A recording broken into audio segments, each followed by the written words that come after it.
3টেই আমরা করুণাময়ী মোড় থেকে সিজিও কমপ্লেক্স অভিযান করব medical service centre, service doctors forum এবং নার্সেস ইউনিটির পক্ষ থেকে। দাবি কি না, গতকাল আপনারা নিশ্চয়ই দেখেছেন যে সিবিআই যে চার্জশিট, ইন্টারিম চার্জশিট যেটা পেশ করেছে তা অত্যন্ত হতাশাব্যঞ্জক এবং হাস্যকরও বলা যেতে পারে। 55 দিন গবেষণা করার পরে ওনারা সঞ্জয় রায় নামক একজন ব্যক্তিকেই পেলেন, যিনি নাকি খুন এবং ধর্ষণ করেছেন।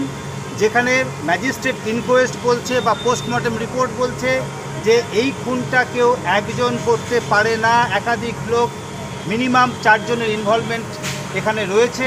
এই সম্ভাবনাকে উড়িয়ে দিতে পারছে না। সেখানে সিবিআই মাত্র একজনকে তারা দোষী সাব্যস্ত করছে, যদিও তারা বলছে এটা ইন্টারিম রিপোর্ট, কিন্তু আমরা মনে করি এটা সিবিআইয়ের কিন্তু একটা অপদার্থতা, ব্যর্থতা। আসলে কি কোনো কিছু গোপন করতে চাইছে? যেমন করে রাজ্য প্রশাসন প্রথম 4 দিন তথ্য লোপাট করার চেষ্টা করেছিল রাজ্য পুলিশ, ফলে medical service centre, service doctors forum, nursing ইউনিটির পক্ষ থেকে আমরা রাজ্য পুলিশ প্রশাসন এবং কেন্দ্রীয় সরকারি যে সংস্থা সিবিআই, তারও এই ব্যর্থতাকে আমরা ধিক্কার জানাই। আমরা চাই, এতদিন হয়ে গেল, 2 মাস হলো, অভয়ার যারা খুনি, রাজ্যের মানুষ, দেশের মানুষ চাইছে সেই খুনিরা কারা, সেই খুনের চক্রী কারা, সেটা খুঁজে বার করা হোক। এখান থেকেই কিন্তু সমস্ত দুর্নীতির চক্র কিন্তু ফাঁস হবে। ফলে আসল দরকার খুনিদের ধরা, এটাই কিন্তু আজকে জনগণের এটা চিৎকার, জনগণের কান্না। সেই জন্য আজকে আমরা এখানে মিলিত হয়েছি প্রেস কনফারেন্স, এবং আগামীকাল আমরা সাধারণ মানুষকেও পুজোর মধ্যে, আগামীকাল ষষ্ঠী, আমরা বলছি সকলকে, সকল জনসাধারণকে পুজোর প্যান্ডেল ছেড়ে দরকার হলে সাময়িক কিছুক্ষণের জন্য দুপুর 3টেই আপনারা আসুন করুণাময়ীতে। সেখান থেকে আমরা সিজিও কমপ্লেক্সে যাব, আমরা শান্তিপূর্ণভাবে মিছিল করব। আমরা পুলিশ প্রশাসনের কাছেও বার্তা দিচ্ছি যে আপনারা কোনো রকম অসহযোগিতা করলে জনগণ কিন্তু ছেড়ে কথা বলবে না, কারণ জনগণ কিন্তু বিচার চায়। 2 নম্বর, আপনারা দেখছেন এই যে অনশন করছে, আজকে অনশন মঞ্চে আমাদের ছোট ছোট ভাই বোনেরা আজকে মৃত্যুর সঙ্গে তারা পাঞ্জা লড়ছে। আজকে 3য় দিন হলো। এরপর থেকেই সুগার কমতে শুরু করছে, প্রেশার অলরেডি কমছে, এরপরেই ইউরিনে কিটোন বডি পাওয়া যেতে শুরু করবে, অর্থাৎ ক্যাটাবলিজম হয়ে কিন্তু রেনাল ফেলিওরের দিকে চলে যাওয়ার সম্ভাবনা বাড়বে।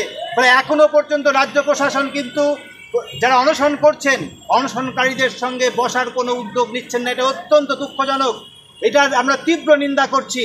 তারই প্রতিবাদে আজকে প্রফেসররা আরজিকর মেডিকেল কলেজে, তারপর মেডিকেল কলেজে হবে এনআরএসও শুনছি, আরজিকর মেডিকেল কলেজে অলরেডি মাস রেজিগনেশন দেওয়া শুরু হয়েছে। ফলে এর বিরুদ্ধে মানুষ তীব্র প্রতিবাদ করছে। আমরা রাজ্য প্রশাসনকে আমরা অনুরোধ করব, অনেক হয়েছে, আপনারা অবিলম্বে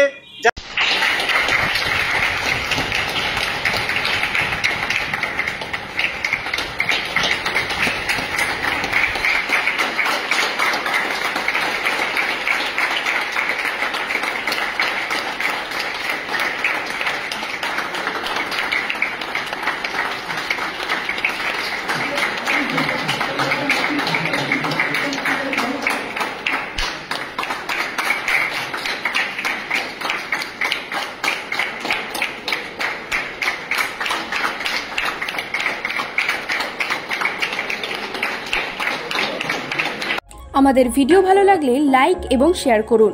কমেন্ট সেকশনে গিয়ে জানান আপনাদের মতামত। আরও ভিডিও পেতে আমাদের চ্যানেল সাবস্ক্রাইব করুন এবং প্রতি মুহূর্তে খবরের আপডেট পেতে প্রেস করুন বেল আইকন।